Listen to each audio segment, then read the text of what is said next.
Hello everyone, I'm Pallavi. I'm Pallavi Gupta from India.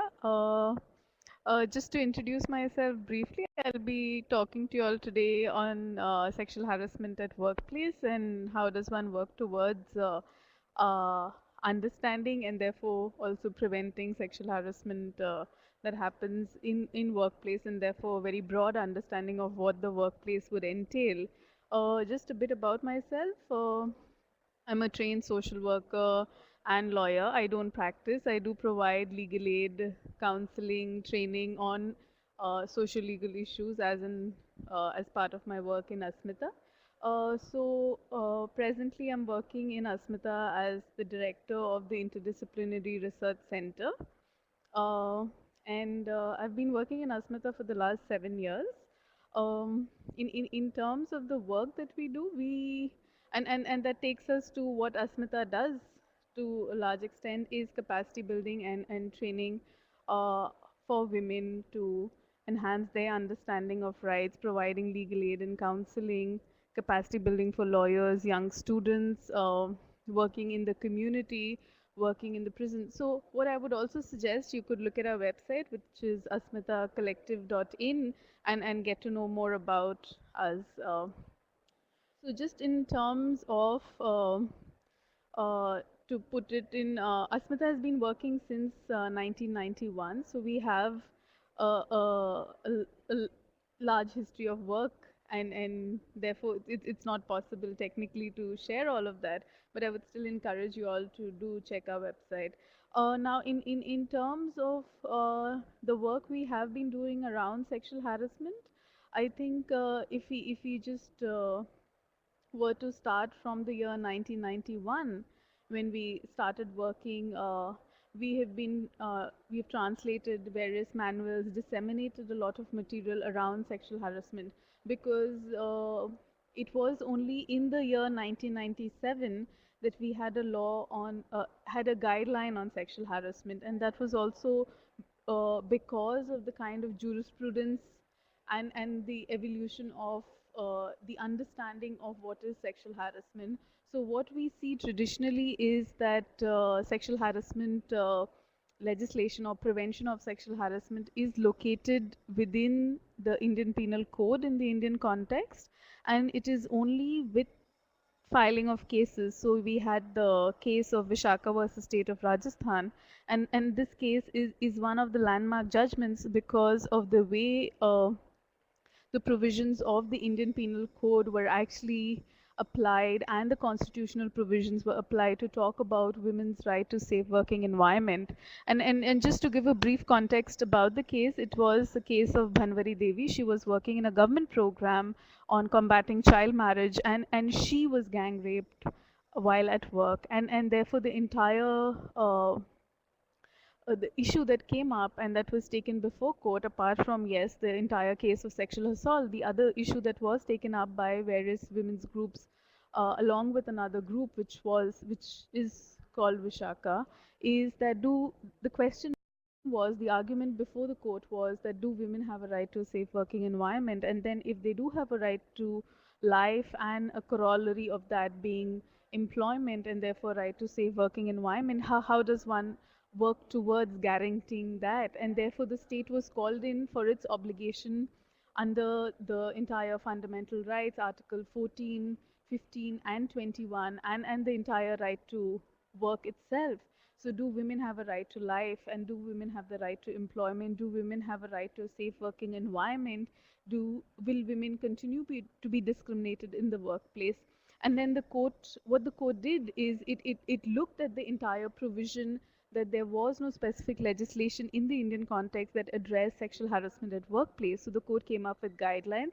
And what the guidelines did, which is very significant, is that it made it mandatory for all organizations to have awareness about uh, sexual harassment within the workplaces. It made it legally binding for them, and it also said that it should apply to every sector. So in terms of that, what it did is it pushed it out of it being considered as a private matter to something which is to be recognized and taken into account, and to ensure that women feel safe while they're working within different kinds of workplaces. So that is really important. What we see is it was Vishaka was in the year 1997, and then we see after 17 years that we have a law on sexual harassment at workplace, which was in the year 2013. Now, in this, what we have is that the definition of the guidelines, the way the guidelines define sexual harassment has been taken into account. So what you have is a definition of sexual harassment which takes into account both direct and indirect forms of sexual harassment. So any unwelcome act or behavior of a sexual nature. So it could be in the form of physically trying to touch, or physical contacts, or advances, or a demand for any kind of sexual favor, or passing comments in asking for sexual favors, or trying to show pornography, or any verbal or non-verbal conduct of sexual nature. So this also, this aspect that it need not always be physical, but it could be something which is verbal or non-verbal, is also in the Indian context part of something that evolved out of jurisprudence. So I think that is really significant for us to remember. Now, having said that, what we also see is that with regard to sexual harassment, that uh, in in in uh, in Asmita, what we also do is we have been talking, we have been taking, we have a legal aid and counseling center, so we have women who have been approaching us, and I think one of the significant, a few of the significant things that we have done, I mean, apart from what we do even today, is one is a bikers rally that we took out, because we also saw that a lot of women who were on two-wheelers, on scooters, were being harassed on the street itself while they were trying to ride, while they were trying to travel from one place to another, how they would be past comments at, how they would try, people try to touch them. So a rally where all the women riders were out on the streets, yeah, and talking about women's safety, and the prevention of sexual harassment.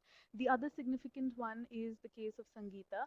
Now, she was a lawyer practicing in court, and how she faced sexual harassment, and she approached Asmita, and before she actually ended up committing suicide, and then Asmita took up the case of talking about sexual harassment within the judiciary itself.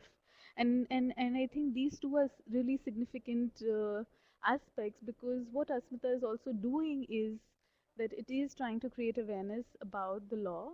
It's talking about how does one understand what the law is, because you need to understand the law even to talk about how do you actually try and use it. So I think the first point is awareness about the law. So what we do is we work in colleges with young people, in government offices, with different companies, non-government organizations, helping them develop their policy as and when they require, doing a lot of sessions on gender awareness, because what is sexual harassment at the end of the day? It is related to power.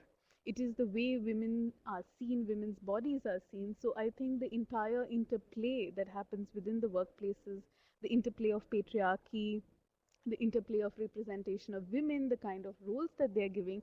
So it's also trying to break out of that kind of, that kind of understanding that what is the kind of work that women should take up, or how is a woman seen. So also to break or to unlearn, or a lot of myth busting around a good woman and a bad woman, the way she dresses and therefore she's available and therefore she could be sexually harassed, or the entire approach where women think because they have been given certain amount of work which they have to do at night, they would be open to sexual harassment. So also I think trying and working with women to help them understand that the onus is on the organization, that there is a responsibility on the employers to ensure a safe working environment for women. So I think that that becomes really significant in the kind of work that we do, is trying to help women come out of the entire process of victim blaming. Yes. So one is to try and be aware of the law. The second is also to be aware that if you're sexually harassed, not to blame yourself for it, because you're really not the one who's responsible. The other is, I think, also for women, because in the Indian context, what we also see is that many times, most of the times actually, girls are not taught how to say no. Yes. So I think the entire question around, bodily autonomy, or the right to say no when there is any kind of violence. I think that becomes really important in such cases because in the work that I do in Asmita is also that being part of several complaints committees which are mandated within the law itself. So there are complaints committee which need to be set up, but many a times in the complaints committee when cases come up, they say that, you know, this woman never said no, she didn't express it. And the point is, yes, while that a woman should have expressed it, on the other hand, many times women are